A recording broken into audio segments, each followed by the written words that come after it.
ਜੀ ਨਾਮ ਮੇਰਾ ਸਤਨਾਮ ਸਿੰਘ ਜ਼ਿਲ੍ਹਾ ਫਿਰੋਜ਼ਪੁਰ ਤੋਂ। ਅੱਜ ਅਸੀਂ ਪਹੁੰਚੇ ਹੈਗੇ ਆ ਪਿੰਡ ਮਲਕੇ ਦੇ ਵਿੱਚ ਔਰ ਬਹੁਤ ਅੱਛਾ ਸ਼ਾਨਦਾਰ ਰਿਜ਼ਲਟ ਅੱਜ ਬੈਨੀਫਿਟ ਪਲੱਸ 2 ਸਾਨੂੰ ਮਿਲਿਆ ਹੈ। ਅਤੇ ਅੱਜ ਅਸੀਂ ਤੁਹਾਨੂੰ ਮਿਲਾਵਾਂਗੇ ਆਪਣੇ ਨਾਲ ਭੈਣ ਜੀ ਹੈਗੇ ਆ ਸਰਬਜੀਤ ਕੌਰ, ਜਿਨ੍ਹਾਂ ਨੂੰ ਬਹੁਤ ਲੰਬੇ ਸਮੇਂ ਤੋਂ ਪ੍ਰੋਬਲਮ ਸੀਗੀਆਂ, ਕਾਫੀ ਪ੍ਰੋਬਲਮ ਸੀਗੀਆਂ ਔਰ ਉਹਨਾਂ ਦੇ ਜ਼ੁਬਾਨੀ ਸੁਣਾਂਗੇ ਕਿ ਉਹਨਾਂ ਨੂੰ ਕਿੱਦਾਂ ਰਿਜ਼ਲਟ ਆਏ ਹੈਗੇ ਹਨ ਅਤੇ ਕੀ ਉਹਨਾਂ ਨੂੰ ਪ੍ਰੋਬਲਮ ਸੀਗੇ। ਹਾਂਜੀ ਜੀ, ਮੇਰਾ ਨਾਮ ਸਰਬਜੀਤ ਕੌਰ ਅਤੇ ਪਿੰਡ ਸਾਡਾ ਮਲਕੇ ਅਤੇ ਜ਼ਿਲ੍ਹਾ ਮੋਗਾ।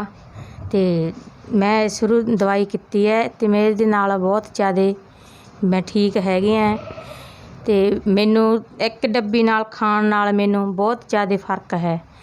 ਅਤੇ ਮੇਰਾ ਵੇਟ 50 ਕਿਲੋ ਸੀਗਾ, 50 ਕਿਲੋ 'ਚ ਮੇਰਾ 5 ਕਿਲੋ ਵੇਟ ਘੱਟ ਗਿਆ ਇੱਕ ਡੱਬੀ ਨਾਲ। ਅਤੇ ਪਹਿਲਾਂ ਤੁਹਾਨੂੰ ਕੀ ਪ੍ਰੋਬਲਮਾਂ ਸੀਗੀਆਂ ਅਤੇ ਪਹਿਲਾਂ ਤੁਹਾਨੂੰ ਕਿਹੜੀਆਂ ਦਵਾਈਆਂ ਨਾਲ ਤੁਸੀਂ ਜੁੜੇ ਹੋਏ ਸੀਗੇ ਅਤੇ ਹੁਣ ਤੁਸੀਂ ਕੋਈ ਦਵਾਈ ਲੈ ਰਹੇ ਹੋ ਕਿ ਬਿਲਕੁਲ ਨਹੀਂ ਦੇ ਰਹੇ? ਕੋਈ ਦਵਾਈ ਨਹੀਂ ਲਿਆ ਸੀ, ਅਸੀਂ ਅੰਗਰੇਜ਼ੀ ਦਵਾਈ ਲੈ ਰਹੇ ਸੀ। ਮੈਨੂੰ ਪੂਰਾ ਫਰਕ ਨਹੀਂ ਪਿਆ ਅਤੇ ਸਾਹ ਲੈਣ 'ਚ ਮੈਨੂੰ ਦਿੱਕਤ ਬਹੁਤ ਆਤੀ ਸੀ।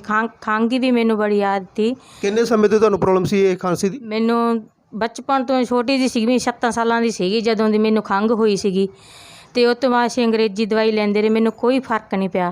ਅਤੇ ਇਸ ਦਵਾਈ ਖਾਣ ਨਾਲ ਮੈਨੂੰ ਕਿਹੜੀ ਦਵਾਈ ਤੁਸੀਂ ਲਈ ਸੀਗੀ? Benefit plus. Benefit plus. ਠੀਕ ਅਤੇ ਹੈ, ਇਹਦੇ ਨਾਲ ਮੈਨੂੰ ਬਹੁਤ ਫਰਕ ਪਿਆ ਇਹਦੇ ਨਾਲ। ਠੀਕ ਹੈ। ਅਤੇ ਇਹ ਸੀਗੇ ਆਪਣੇ ਨਾਲ ਸਰਬਜੀਤ ਕੌਰ। ਇਹਨਾਂ ਨੂੰ ਬਹੁਤ ਲੰਬੇ ਸਮੇਂ ਤੋਂ ਪ੍ਰੋਬਲਮ ਸੀਗੀ, ਜੋ ਕਾਫੀ ਲੰਬੇ ਸਮੇਂ ਤੋਂ ਦਵਾਈਆਂ ਖਾ ਰਹੇ ਸੀਗੇ।